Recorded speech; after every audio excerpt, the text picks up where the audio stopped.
وہ اس وقت گہری نیند میں تھا جب اس نے اچانک کسی کو اپنے کمرے کے دروازے کو زور زور سے بجاتے سنا۔ وہ ایک دم اٹھ کر بیٹھ گیا۔ دروازہ واقعی بج رہا تھا۔ اس نے موندی ہوئی نظروں سے وال کلاک کو دیکھا جو 4 بجا رہا تھا۔ اپنی آنکھوں کو رگڑتے ہوئے وہ اپنے بیڈ سے اٹھ کھڑا ہوا۔ اسے دروازہ بجانے والے پر شدید غصہ آ رہا تھا۔ اسی غصے کے عالم میں اس نے بڑبڑاتے ہوئے ایک جھٹکے کے ساتھ دروازہ کھول دیا۔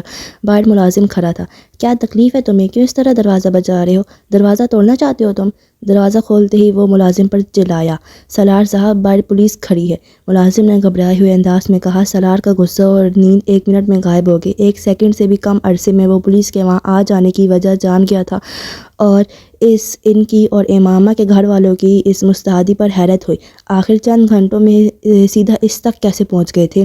کس لیے آئی ہے پولیس؟ اس نے اپنی آواز کو پرسکون رکھتے ہوئے بے تاثر چہرے کے ساتھ پوچھا۔ یہ تو جی پتہ نہیں، وہ بس کہہ رہے ہیں کہ آپ سے ملنا ہے، مگر چوکیدار نے گیٹ نہیں کھولا۔ اس نے ان سے کہہ دیا ہے کہ آپ گھر پر نہیں ہیں، مگر ان کے پاس آپ کے وارنٹ ہیں اور وہ کہہ رہے ہیں کہ اگر انہیں اندر نہیں آنے دیا گیا تو وہ زبردستی اندر آ جائیں گے اور تمام لوگوں کو گرفتار کر کے لے جائیں گے۔ سالار نے بے اختیار اطمینان بھرا سانس لیا۔ چوکیدار نے واقعی بڑی عقل مندی کا مظاہرہ کیا تھا۔ اسے یقیناً یہ اندازہ ہو گیا تھا کہ پولیس رات والی لڑکی کے معاملے میں ہی تفتیش کے لیے وہاں آئی تھی، اس لیے اس نے نہ تو پولیس کو اندر آنے دیا، نہ ہی انہیں یہ بتایا کہ سالار گھر پر موجود تھا۔ تم فکر مت کرو، میں کچھ نہ کچھ کرتا ہوں، سالار نے ملازم سے کہا اور واپس اپنے بیڈ روم میں آ گیا۔ وہ کسی عام شہری کا گھر ہوتا تو پولیس شاید دیواریں پھلانگ کر بھی اندر موجود ہوتی، مگر اس وقت وارنٹ ہونے کے باوجود اس گھر کا سائز اور جس علاقے میں وہ گھر واقع تھا انہیں خوف میں مبتلا کر رہے تھے۔ اگر امامہ کا خاندان بھی اثر و سوگ والا نہیں ہوتا تو شاید اس وقت پولیس اس سیکٹر میں آنے اور خاص طور پر وارنٹ کے ساتھ آنے کی جرات ہی نہ کرتی، مگر اس وقت پولیس کے سامنے آگے کنواں پیچھے کھائی والی صورت تھی۔ سالار نے بیڈ روم کے اندر آتے ہی فون اٹھا کر کراچی سکندر عثمان کو فون کیا۔ پاپا، ایک چھوٹا سا پرابلم ہو گیا ہے، اس نے چھوٹتے ہی کہا۔ جہاں ہمارے گھر کے باہر پولیس کھڑی ہے اور ان کے پاس میرے گرفتاری کے وارنٹ ہیں۔ سکندر عثمان کے ہاتھ سے موبائل گرتے گرتے بچا۔ کیوں؟ یہ تو نہیں پتا پاپا، میں سو رہا تھا، ملازم نے جگا کر مجھے بتایا۔ کیا میں جا کر پولیس والوں سے پوچھوں کہ وہ کس سلسلے میں مجھے گرفتار کرنا چاہتے ہیں؟ سالار نے بڑی فرمانبرداری اور معصومیت کے ساتھ سکندر عثمان سے پوچھا۔ نہیں، باہر نکلنے یا پولیس کو اندر بلوانے کی ضرورت نہیں ہے، تم اپنے کمرے میں ہی رہو، میں تھوڑی دیر بعد تمہیں رنگ کرتا ہوں۔ سکندر عثمان نے عجلت کے عالم میں موبائل بند کر دیا۔ سالار نے مطمئن ہو کر فون رکھ دیا۔ وہ جانتا تھا کہ اب کچھ دیر بعد پولیس وہاں نہیں ہوگی، اور واقعی ایسا ہی ہوا۔ 10-15 منٹ کے بعد ملازم نے آ کر اسے پولیس کے جانے کے بارے میں بتایا۔ ملازم ابھی اسے بات کر ہی رہا تھا جب سکندر نے دوبارہ کال کی تھی۔ پولیس چلی گئی ہے؟ سکندر نے اس کی آواز سنتے ہی کہا۔ ہاں چلی گئی ہے، سالار نے بڑے اطمینان بھرے انداز میں کہا۔ اب تو میری بات ٹھیک طرح سنو، اور تمہاری ممی رات کو کراچی سے اسلام آباد پہنچ رہی ہیں، تم تب تک گھر سے کہیں نہیں نکلو گے، سنا تم نے؟ سالار کو ان کے بات کرنے کا انداز بہت عجیب سا لگا۔ انہوں نے بہت اخر اور سرد میری سے اس سے بات کی تھی۔ سن لیا؟ وہ دوسری طرف سے فون بند کر چکے تھے۔ سالار ابھی فون بند کر رہا تھا جب اس کی نظر اپنے کمرے کے کارپٹ پر پڑی۔ وہاں جوتے کے نشانات تھے اور اس نے دیکھا کہ ملازم بھی قدرے حیرانی کے عالم میں ان نشانات کو دیکھ رہا تھا جو کھڑکی سے قطار کی صورت میں بھر رہے تھے۔ جوتے کے نشانات کو صاف کر دو، سالار نے تہمکانہ انداز میں کہا۔ ملازم کمرے سے باہر چلا گیا۔ سالار اٹھ کر کھڑکی کی طرف آ گیا اور اس نے وہ سلائیڈنگ ونڈو پوری طرح کھول دی۔ اس کا اندازہ ٹھیک تھا، جوتے کے وہ مٹی والے نشانات باہر برآمدے میں بھی موجود تھے۔ امامہ اپنی کیاریوں سے گزر کر دیوار پھلانگ کر ان کیاریوں میں کودی تھی، اور یہی وجہ تھی کہ اس کے جوتے کے تلے مٹی سے بھر گئے تھے۔ اس کی وجہ سے وہ مٹی کم اور کیچڑ زیادہ تھی، اور اس کے برآمدے کے سفید ماربل پر وہ نشانات بالکل ایک کتاب کی صورت میں آ رہے تھے۔ وہ گہری سانس لیتا ہوا اندر آ گیا۔ ملازم کمرے میں نشانات کو صاف کرنے میں مصروف تھا۔ باہر برآمدے میں بھی پیروں کے کچھ نشانات ہیں، انہیں بھی صاف کر دینا، سالار نے اسے کہا۔ یہ کس کے نشان ہیں؟ ملازم زیادہ دیر اپنے تجسس پر قابو نہیں رکھ سکا۔ میرے، سالار نے اخر لہجے میں کہا۔ وہ رات کو کھانا کھانے میں مصروف تھا جب سکندر عثمان اور طیبہ آ گئے تھے۔ ان دونوں کے چہرے ستے ہوئے تھے۔ سالار اطمینان سے کھانا کھاتا رہا۔ وہ دونوں اسے مخاطب کیے بغیر اس کے پاس سے گزر کر چلے گئے تھے۔ کھانا ختم کر کے میرے کمرے میں آؤ، سکندر عثمان نے جاتے جاتے اس سے کہا تھا۔ سالار نے جواب دینے کے بجائے فروٹ رائفل اپنے پلیٹ میں نکال لی۔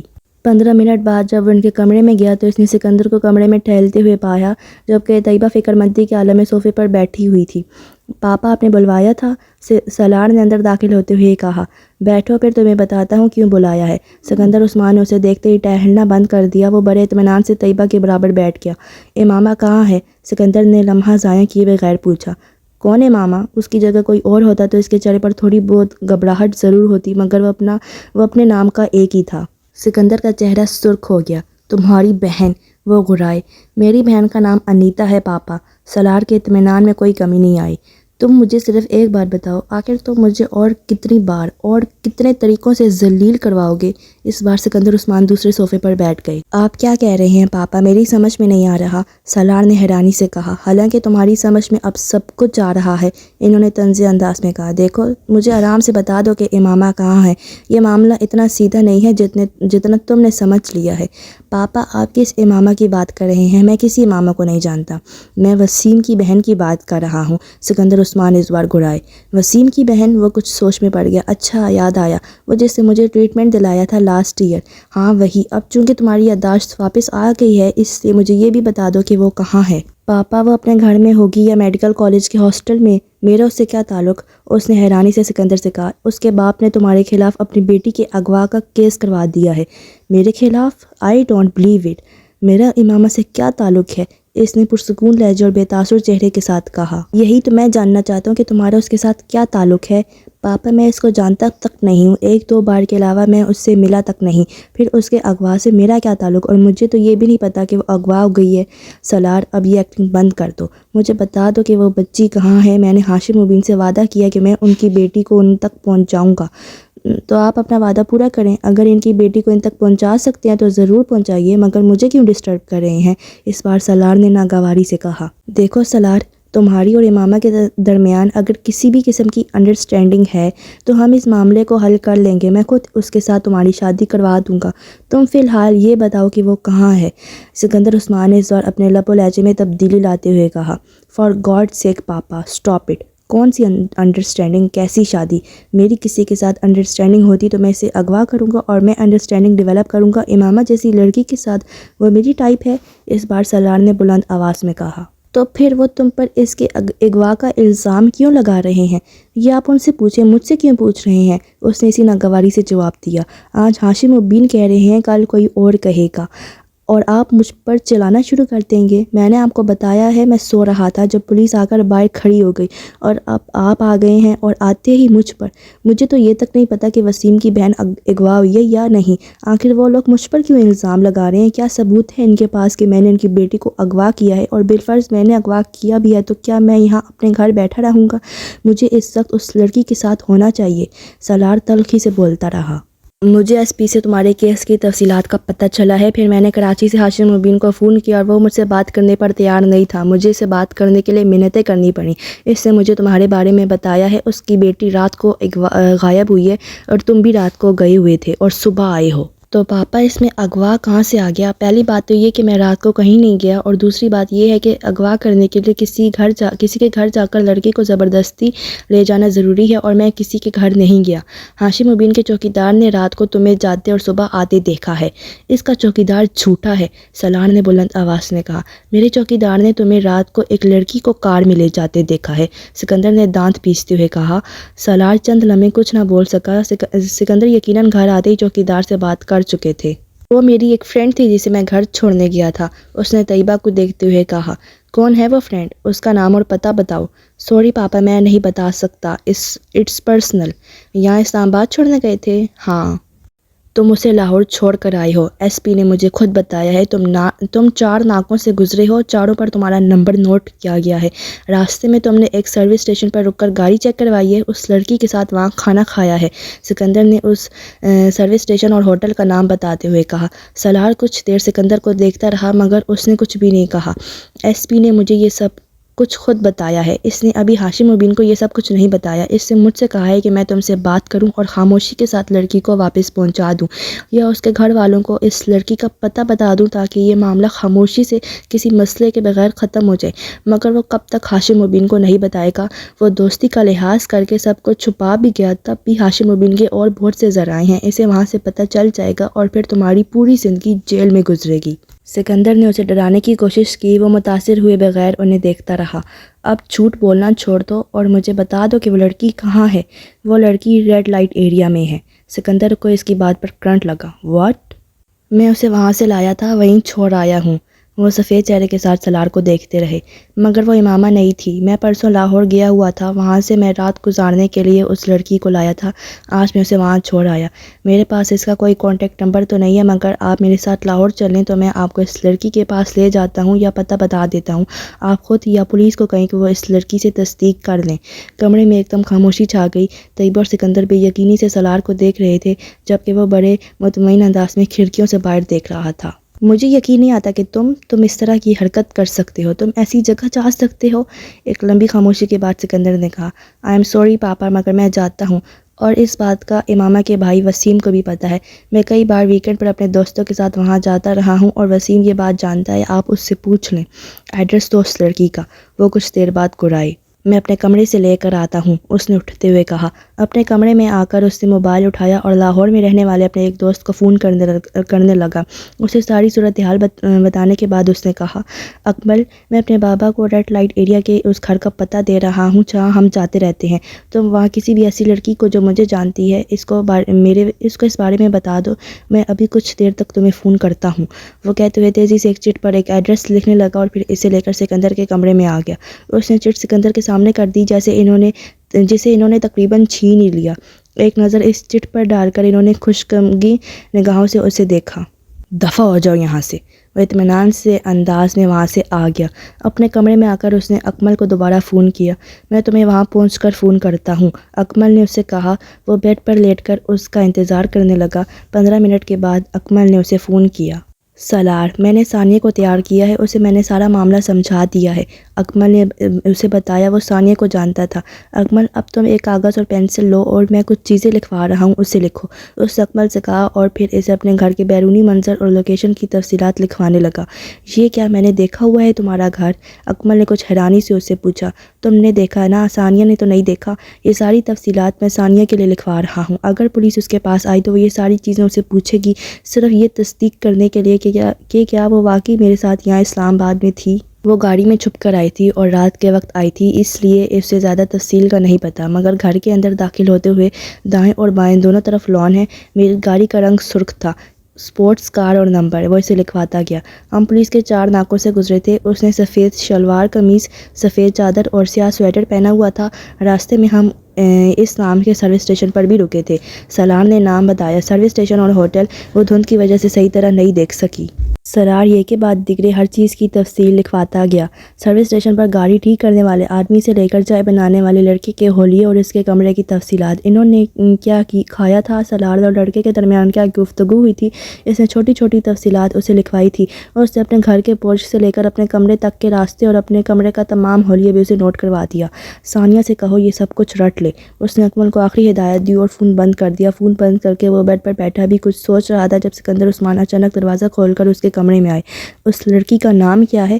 ثانیہ، سالار نے بے اختیار کہا۔ سکندر عثمان مزید کچھ کہے بغیر کمرے سے نکل گئے۔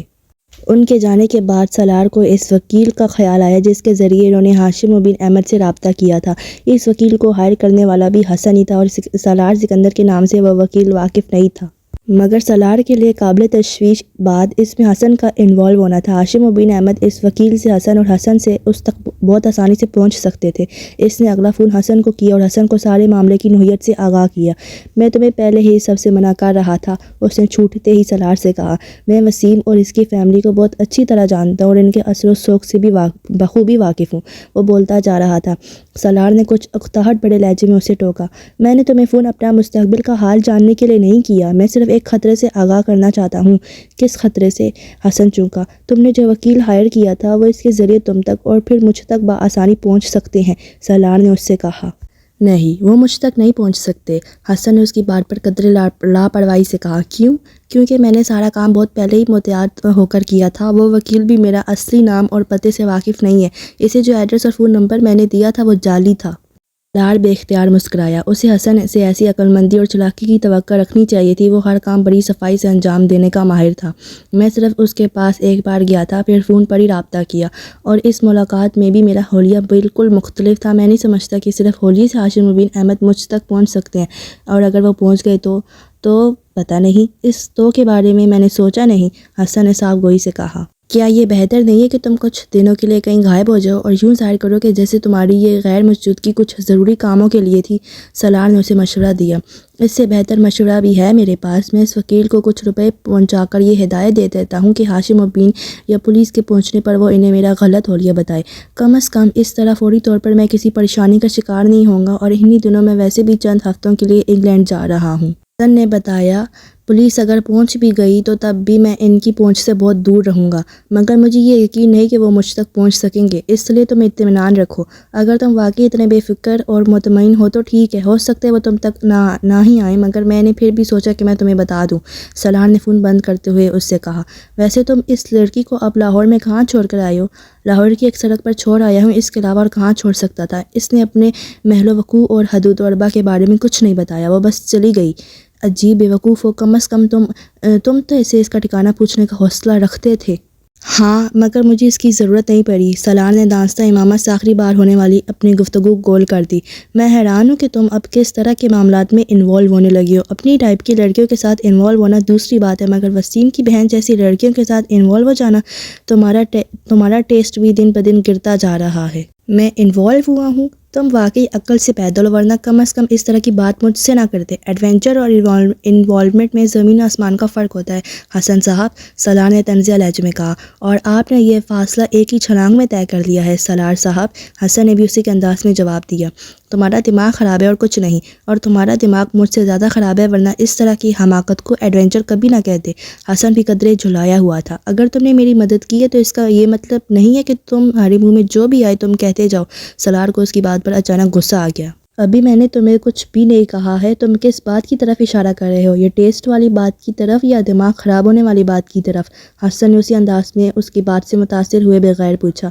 اچھا، اب منہ بند کرو، فضول بحث مت کرو۔ اس وقت ان تمام باتوں کو کرنے کا مطلب گڑھے مردے اکھاڑنا ہے۔ حسن اب سنجیدہ تھا۔ فرض کرو پولیس کسی صورت ہم تک پہنچ جاتی اور پھر وہ امامہ کا اتا پتہ جاننے کی کوشش کرتے ہیں تو ہم کیا بتائیں گے؟ اور میں نہیں سمجھتا کہ وہ کبھی بھی اس بات پر یقین کریں گے کہ امامہ کے بارے میں تمہیں کچھ پتہ نہیں ہے۔ اس وقت تم کیا کرو گے؟ کچھ بھی نہیں کروں گا، میں ان سے بھی وہی کہوں گا جو تم سے کہہ رہا ہوں، اس نے بلند آواز میں کہا۔ ہاں، اور سارا مسئلہ تمہارے اس بیان سے ہی شروع ہوگا۔ میں امامہ کے بارے میں نہیں جانتا ہوں، حسن نے اس کا جملہ دہرایا۔ تمہیں اچھی طرح اندازہ ہونا چاہیے کہ وہ ہر قیمت پر امامہ تک پہنچنا چاہیں گے۔ یہ بہت بات کی بات ہے، میں امکانات اور ممکنات پر غور کر کے پریشان نہیں ہوتا، جب وقت آئے گا دیکھا جائے گا، سالار نے لاپرواہی سے کہا۔ تم سے مجھے صرف یہ مدد چاہیے کہ تم سارے معاملے کو راضی رکھو اور پولیس کی ہتھے نہ لگو۔ تمہارے کہے بغیر بھی میں یہی کرتا، ویسے بھی میں اگر پکڑا گیا تو وسیم کو منہ دکھانے کے قابل نہیں رہوں گا۔ اس بار تم نے مجھے واقعی بڑی امبیرسنگ صورتحال سے دوچار کیا ہے۔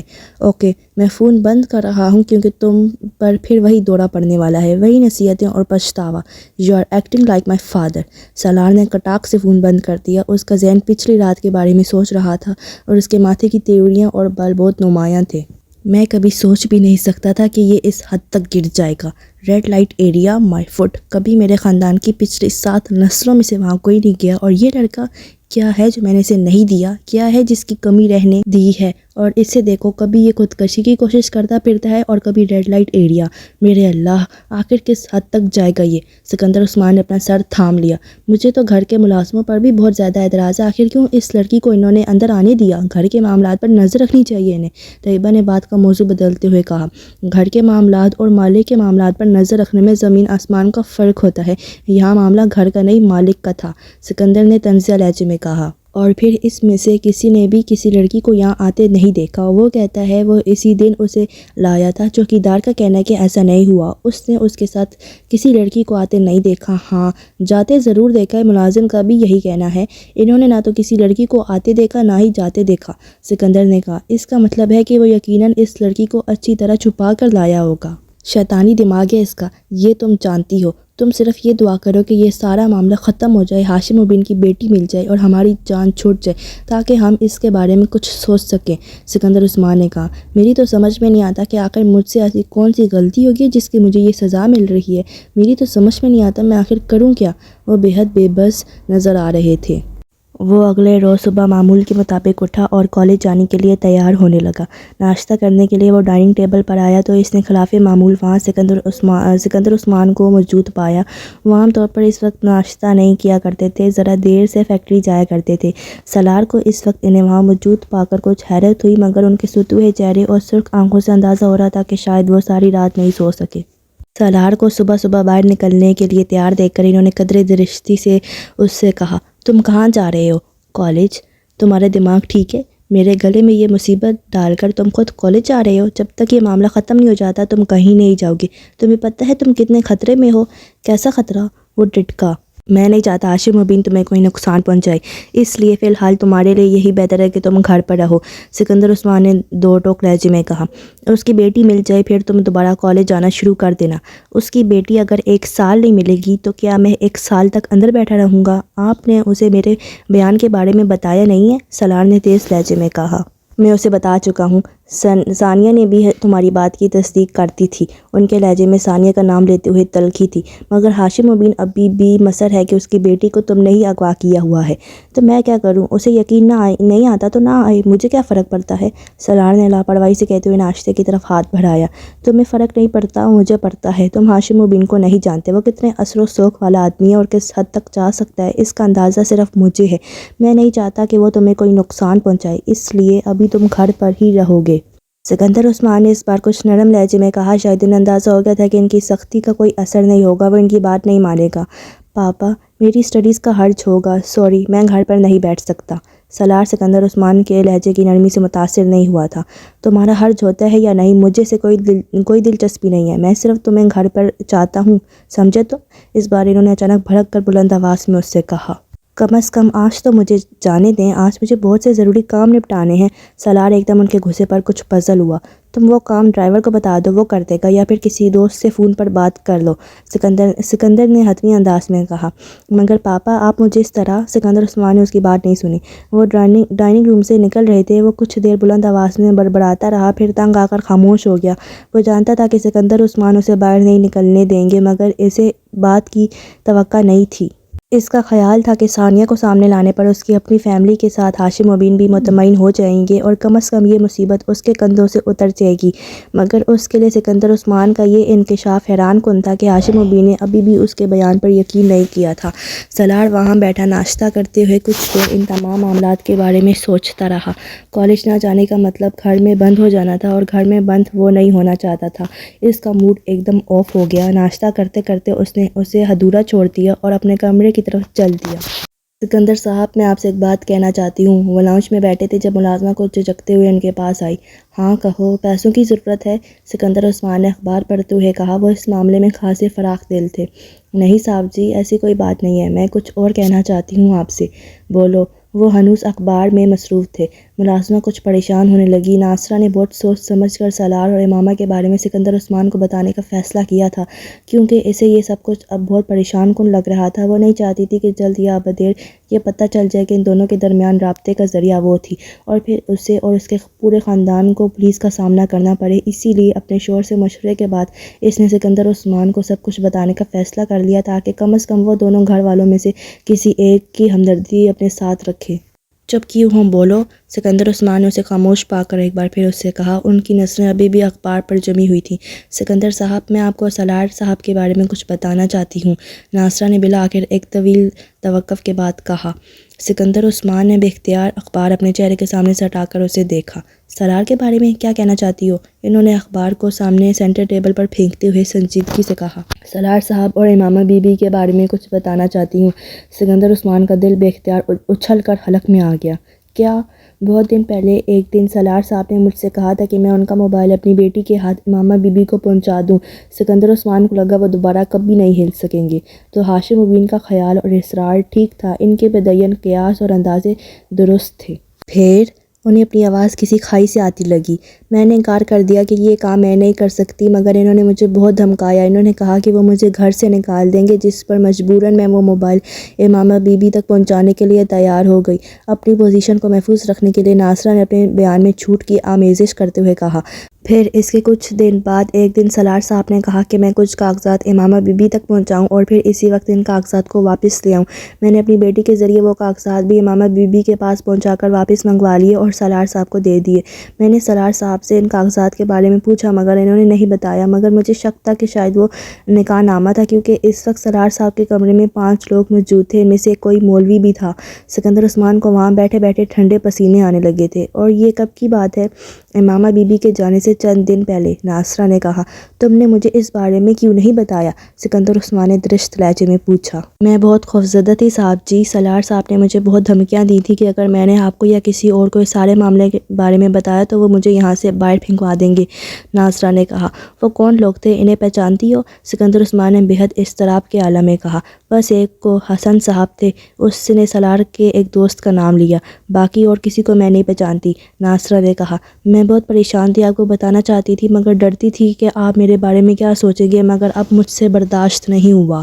اور کون کون اس کے بارے میں جانتا ہے؟ سکندر عثمان نے کہا۔ کوئی بھی نہیں، بس میں، میری بیٹی اور میرا شوہر، ناصرہ نے جلدی سے کہا۔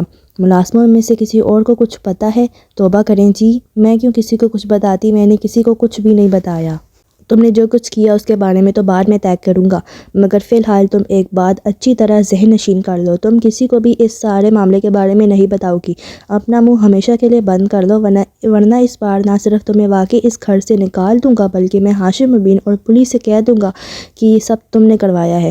تم نے ہی ان دونوں کو گمراہ کیا تھا اور تم ہی ان دونوں کے پیغامات ایک دوسرے تک پہنچاتی رہیں۔ پھر پولیس تمہارے ساتھ اور تمہارے خاندان کے ساتھ کیا کرے گی تمہیں یاد رکھنا چاہیے، تمہاری ساری عمر جیل کے اندر ہی گزر جائے گی۔ وہ غصے کے عالم میں اسے دھمکا رہے تھے۔ نہیں صاحب جی، میں کیوں کسی کو کچھ بتاؤں گی، آپ میری زبان کٹوا دیجیے گا اگر میرے منہ سے دوبارہ اس کے بارے میں کچھ سنیں۔ ناصرہ گھبرا گئی، مگر سکندر عثمان نے رخائی کے ساتھ اس کی بات کاٹ دی۔ بس کافی ہے، اب تم جاؤ یہاں سے، میں تم سے بعد میں بات کروں گا، انہوں نے اسے جانے کا اشارہ کرتے ہوئے کہا۔ سکندر عثمان پریشانی کے عالم میں ادھر ادھر ٹہلنے لگے۔ اس وقت ان کے سر پر واقعی آسمان ٹوٹ پڑا تھا اور اس وقت انہیں پہلی بار سالار کے ہاتھوں بیوقوف بننے کا احساس ہو رہا تھا۔ وہ کس ڈٹھائی، مہارت اور بےہودگی سے ان سے جھوٹ پر جھوٹ بولتا اور انہیں دھوکہ دیتا گیا تھا اور انہیں اس کا احساس تک نہیں ہو سکا تھا۔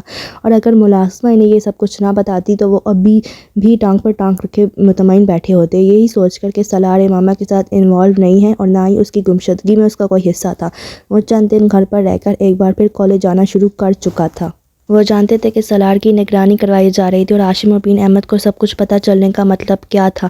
وہ اچھی طرح جانتے تھے ان کا کچھ دیر پہلے کا اطمینان ایک دم ختم ہو گیا تھا۔ وہ اندازہ کر سکتے تھے کہ وہ کاغذات کیسے تھے، ان 5 آدمیوں کی موجودگی کا مطلب کیا تھا، سالار اور امامہ کے درمیان تعلق کی کیا نوعیت تھی، اور اس وقت ان کا دل چاہ رہا تھا کہ وہ اس کا گلا دبا دیں یا پھر اسے شوٹ کر دیں، مگر وہ جانتے تھے وہ یہ دونوں کام نہیں کر سکتے تھے۔ سالار سکندر ان کا وہ بیٹا تھا جس سے وہ اپنی اولاد میں سب سے زیادہ محبت کرتے تھے، اور اس طرح بیوقوف بننے کے بعد پہلی بار وہ سوچ رہے تھے کہ وہ اب سالار سکندر کی کسی بات پر یقین نہیں کریں گے۔ وہ اسے مکمل طور پر ہر معاملے کے بارے میں اندھیرے میں رکھیں گے، ویسے ہی جیسے وہ کر رہا تھا۔ اس کی امامہ سے جان پہچان کیسے ہوئی؟ سکندر عثمان نے اپنے گھر میں بے چینی سے ٹہلتے ہوئے طیبہ سے پوچھا۔ مجھے کیا پتا کہ اس کی جان پہچان امامہ سے کیسے ہوئی، کوئی بچہ تو نہیں ہے کہ میری انگلی پکڑ کر چلتا ہو، طیبہ نے قدرے خفگی سے کہا۔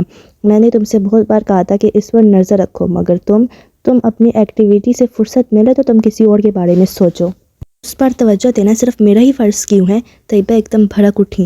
آپ کو بھی تو اپنی ایکٹیویٹیز چھوڑ دینی چاہیے، سارے الزام میرے ہی سر کیوں؟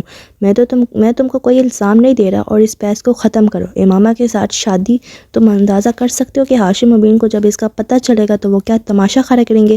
مجھے یہ سوچ کر شوق لگ رہا ہے کہ اس نے ایسی حرکت کرنے کا سوچ کیسے لیا۔ اسے بالکل بھی احساس نہیں ہوا کہ ہماری اور ان کی فیملی کی سوسائٹی میں کتنی عزت ہے۔ سکندر عثمان طیبہ کے قریب صوفے پر بیٹھے ہوئے بولے۔ ایک پرابلم ختم ہوتی ہے تو ہمارے لیے دوسری پرابلم شروع کر دیتا ہے۔ یہ سارا چکر اسی وقت شروع ہوا ہوگا جب پچھلے سال اس نے خودکشی کی کوشش کے بعد اس کی جان بچائی تھی۔ ہم بے وقوف تھے کہ ہم نے اس معاملے پر نظر نہیں رکھی، ورنہ شاید یہ سب ہمارے بہت پہلے سامنے آ جاتا۔ سکندر عثمان اپنی کن پٹی مسلتے ہوئے کہنے لگے۔ اور یقیناً یہ لڑکی بھی اس کے ساتھ اپنی مرضی سے انوالو ہوئی ہوگی، ورنہ اس طرح کوئی کسی کے ساتھ کوئی اپنی مرضی کے خلاف نکاح کر تو نہیں سکتا۔ اور ہاشم مبین کو دیکھیں، وہ یوں شور مچا رہا ہے جیسے اس کی بیٹی کا اس میں کوئی قصور ہی نہیں ہے، جو کیا ہے سالار نے ہی کیا ہے۔ انہوں نے تو ایف آئی آر بھی اغوا کی درج کروائی ہے۔ طیبہ نئے سرے سے سلگنے لگیں۔ جو بھی ہے، قصور تمہارے بیٹے کا ہے، نہ وہ ایسے کاموں میں پڑتا، نہ اس طرح پھنستا۔ اب تو تم صرف یہ سوچو کہ تمہیں اس صورتحال سے کس طرح بچنا ہے۔ ابھی ہم اتنی بری طرح نہیں پھنسے جس طرح آپ سوچ رہے ہیں۔ اس پر جرم ثابت نہیں ہوا۔ پولیس یا ہاشم بن احمد کے پاس کوئی ثبوت نہیں ہے، اور ثبوت کے بغیر وہ کچھ نہیں کر سکتے۔ اور جس دن ان تک کوئی ثبوت پہنچ گیا اس دن کیا ہوگا، تم نے یہ سوچا ہے؟ سکندر عثمان نے کہا۔ آپ پھر امکانات کی بات کر رہے ہیں۔ ایسا ہوا تو نہیں ہے، اور ہو سکتا ہے ہو بھی نہ۔ اس نے اگر ہمیں اتنا بڑا دھوکہ دے دیا ہے تو ہو سکتا ہے ایک اور دھوکہ یہ ہو کہ اس کا رابطہ اس لڑکی کے ساتھ نہیں ہے۔ ممکن ہے یہ ابھی بھی اس لڑکی کے ساتھ رابطے میں ہو۔ سکندر عثمان کو خیال آیا، ہاں ہو سکتا ہے۔ پھر کیا کیا جائے؟ میں اس سے بات کروں گا تو سمجھو پتھر کے سامنے اپنا سر پھوڑوں گا۔ وہ پھر جھوٹ بول دے گا۔ جھوٹ بولنے میں تو ماہر ہو چکا ہے، انہوں نے تنفر آمیز لہجے میں کہا۔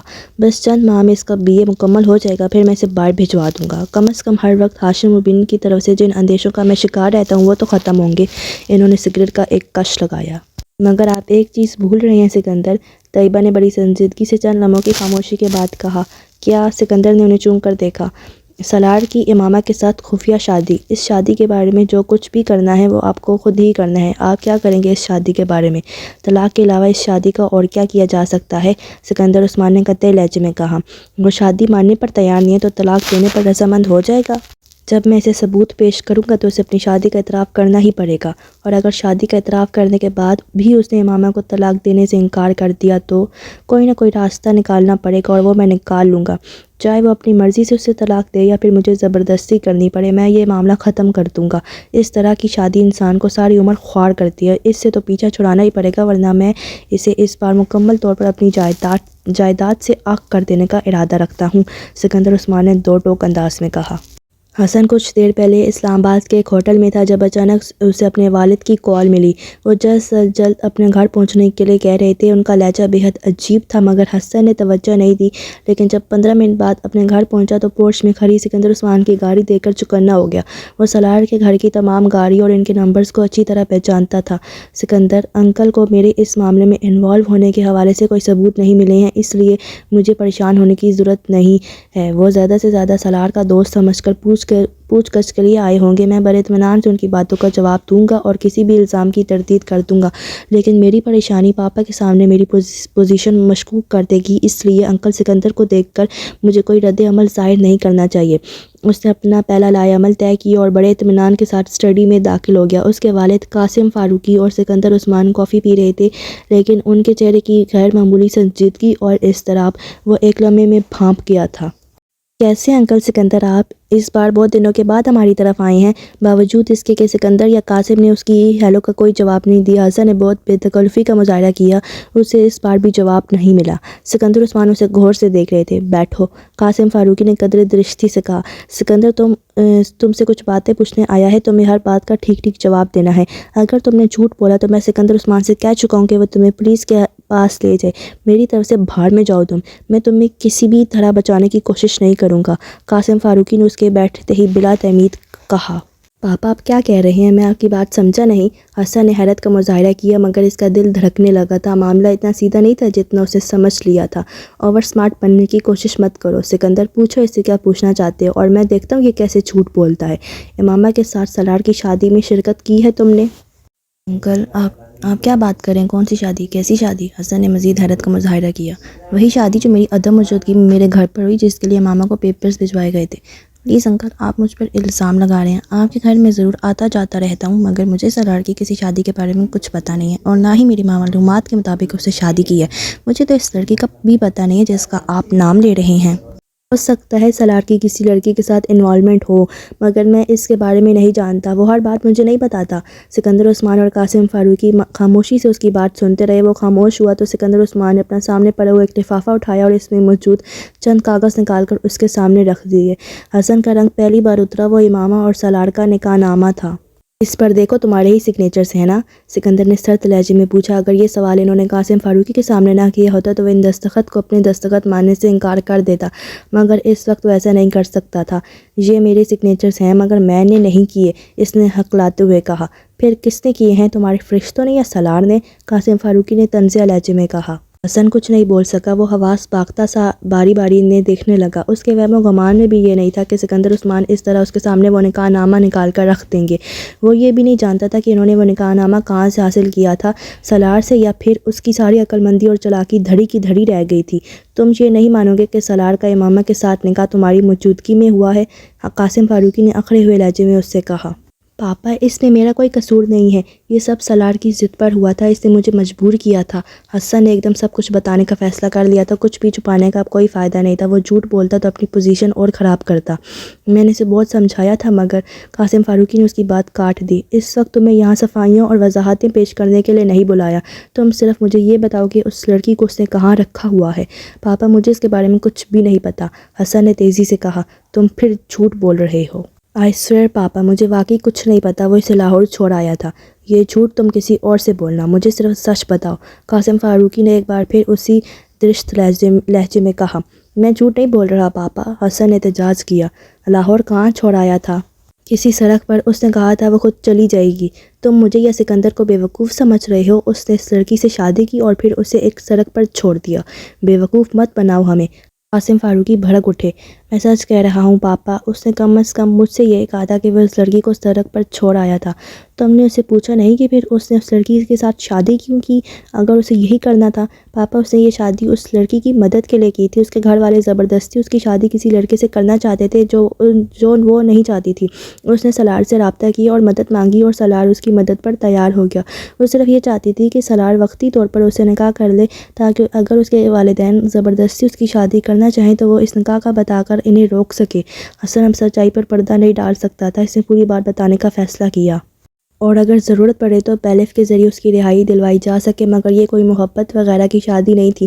وہ لڑکی ویسے بھی کسی اور لڑکے کو پسند کرتی تھی۔ آپ اس نکاح نامے کو دیکھیں تو اس میں بھی اس نے طلاق کا پہلا حق ہی لیا ہے تاکہ ضرورت پڑنے پر وہ سالار سے رابطہ کیے بغیر ہی طلاق حاصل کر لے۔